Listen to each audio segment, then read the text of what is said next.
আমরা কিন্তু কারিগর নয়। রাধে রাধে বন্ধুরা, আজ রথযাত্রা, অথচ আজ বাইরে এত বৃষ্টি হচ্ছে যে ছেলে মেয়েদেরকে নিয়ে রথের মেলাও দেখতে যেতে পারছি না। আমি ছোটবেলা থেকে জেনে আসছি যে রথের দিনে জিলেপি আর পাঁপড় ভাজা খেতে হয়। মেলাতে তো আর যেতে পারছি না, তাই বাড়িতেই জিলেপি আর পাঁপড় ভাজা বানাচ্ছি। আপনারা পুরো ভিডিওটি দেখতে থাকুন, আশা রাখছি খুবই ভালো লাগবে। জিলেপি বানানোর জন্য প্রথমে উনুনটা ধরিয়ে চিনির সিরা বানিয়ে নিতে হবে। প্রথমে আমি উনুনটা ধরিয়ে একটা কড়া বসিয়ে দিয়েছি।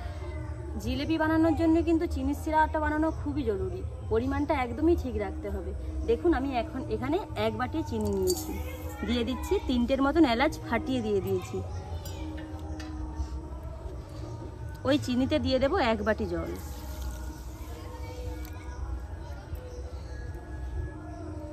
এবার জল আর চিনিটা খুব ভালোভাবে মিশিয়ে নেব।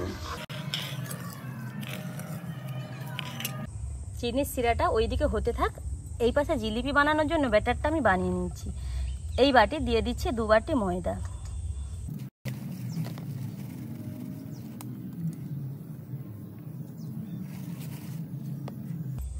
জিলিপিতে খুব একটা বেশি লবণ দেওয়ার দরকার নেই, অল্প একটু দিচ্ছি লবণ। দিয়ে দিচ্ছি অল্প একটু বেকিং সোডা, 4 চামচের 1 ভাগ।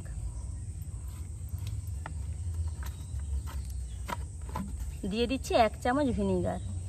ভিনিগারের বদলে আপনারা ইনোও দিতে পারেন, একটা ইনোর প্যাকেট কেটে দিয়ে দেবেন। আজ আমি জিলেপিটা ভিনিগার দিয়ে বানাচ্ছি।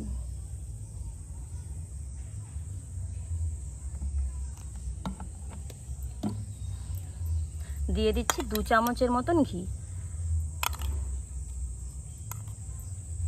সবকিছু আগে ভালোভাবে মিশিয়ে নিচ্ছি।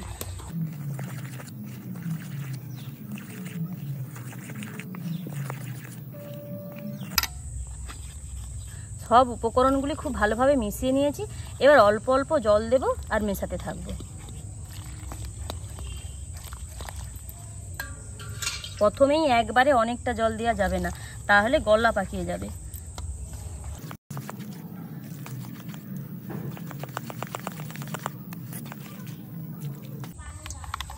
হাতে সময় নিয়ে বেশ কিছুক্ষণ দেখুন ব্যাটারটাকে আমি ফেটে নিয়েছি। যত ফাটবেন জিলিপিগুলো তত সুন্দর হবে।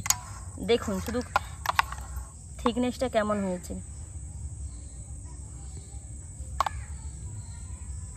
দেখুন চামচের পিছনটা এইভাবে আটকে যাবে।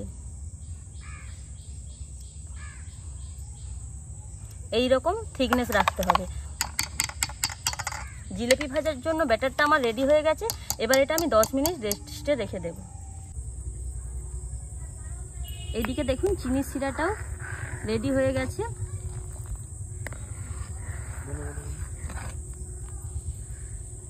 হালকা আঠালো ভাব এলেই, চিটচিটে ভাব এলেই নামিয়ে নিতে হবে। নামানোর আগে দিয়ে দিচ্ছি জিলেপিতে সুন্দর এক কালার আসার জন্য কেশর ফুড কালার 4 ফোঁটার মতন দিয়ে দেব।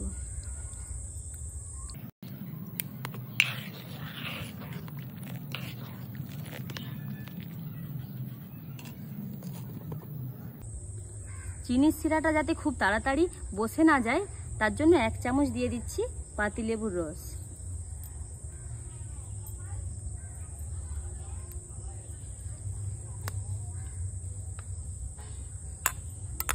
আর দিয়ে দিচ্ছি 1 চামচের মতন ঘি, জিলেপির স্বাদ ও গন্ধ সুন্দর আসার জন্য। খুব ভালোভাবে মিশিয়ে নিচ্ছি।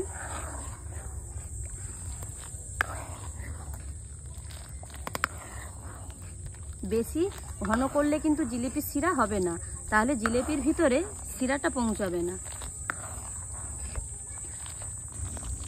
চিনির শিরাটা আমার রেডি হয়ে গেছে, এবার আমি নামিয়ে নিচ্ছি।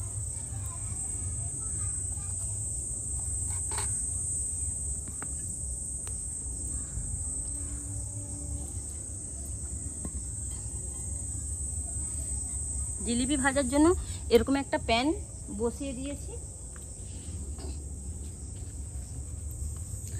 যারা রেগুলার জিলিপি ভাজে তারা কিন্তু একটা বড় কড়াই বসায়। আমার কাছে সেরকমভাবে কোনো কড়াই নেই, তাই আমি এতেই ভাজবো। দিয়ে দিচ্ছি অল্প একটু তেল। জিলিপি ভাজার জন্য খুব একটা বেশি তেলের প্রয়োজন হয় না। ওই পাশে তেলটা গরম হতে থাক, এদিকে আমি যে ব্যাটারটা বানিয়ে রেখেছিলাম সেটা এবার রেডি করে নেব। এখানে একটা সোলনির তেলের প্যাকেট নিয়েছি, আপনারা যে কোনো লবণের প্যাকেট হোক তেলের প্যাকেট হোক নিয়ে নেবেন।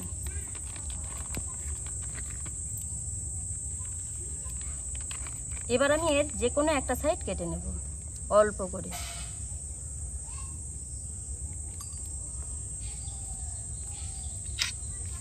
এখানে একটা দেখুন বড়ি দেওয়ার চং নিয়েছি, এটার সাহায্যে বড়ি আমরা দিয়ে থাকি, আপনারা পেলে নেবেন, নাহলে মাজনের মুখ কেটেও নিতে পারেন। এটাকে এইভাবে গলে দেব।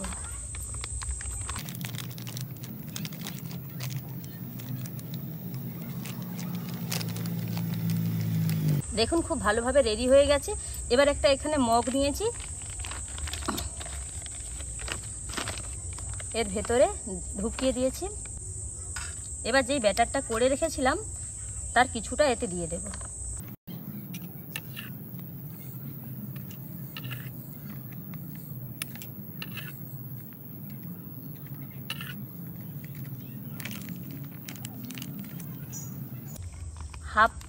হাফের মতন ব্যাটার আমি দিয়ে দিয়েছি। এবার এর মুখটা একটা গার্ডারের সাহায্যে বেঁধে দেব।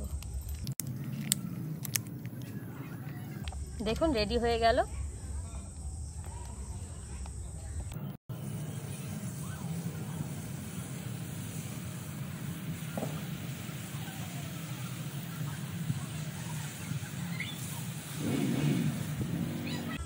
এরকম উলট পালট করে কম আছে জিলাপিগুলো ভেজে নিচ্ছি।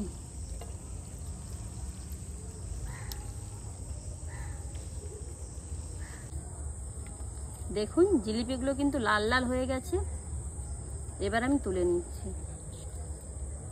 এরকম একটু তেল ঝরিয়ে নেব।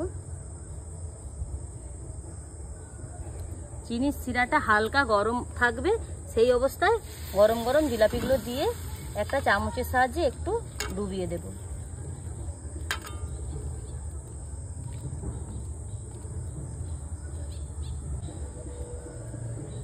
অল্প একটু সময় ডুবিয়ে দিলেই হবে। এবার আমি তুলে নিচ্ছি। দেখুন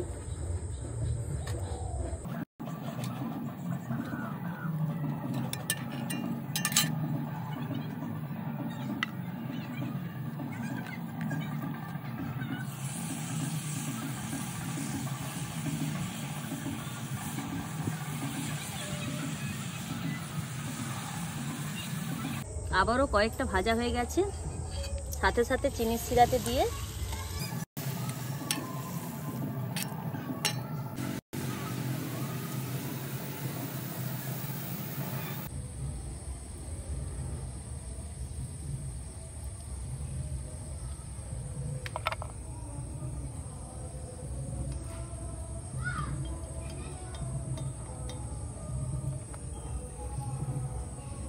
জিলিপিগুলো তো ভাজা হয়ে গেছে। এবার ওই তেলেই দুটো পাঁপড় ভেজে নেব।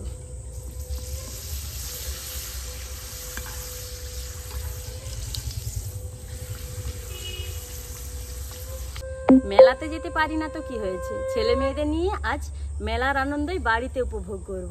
তাই বাড়িতে বানিয়ে নিয়েছি মুচমুচে রসালো জিলাপি। জিলিপিগুলোর খুব একটা ভালো সেব আসে না, কিন্তু খেতে খুব মুচমুচে হয়েছে। দেখুন আর রসে ভর্তি।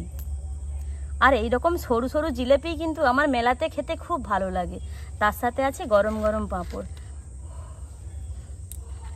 তাহলে আজ আমরা বাড়িতে ছেলে মেয়েদেরকে নিয়ে জিলিপি আর পাঁপড় খেতে থাকি। ভিডিওটি এখানেই শেষ করলাম। ফিরছি এক নতুন রেসিপি নিয়ে। রাধে রাধে।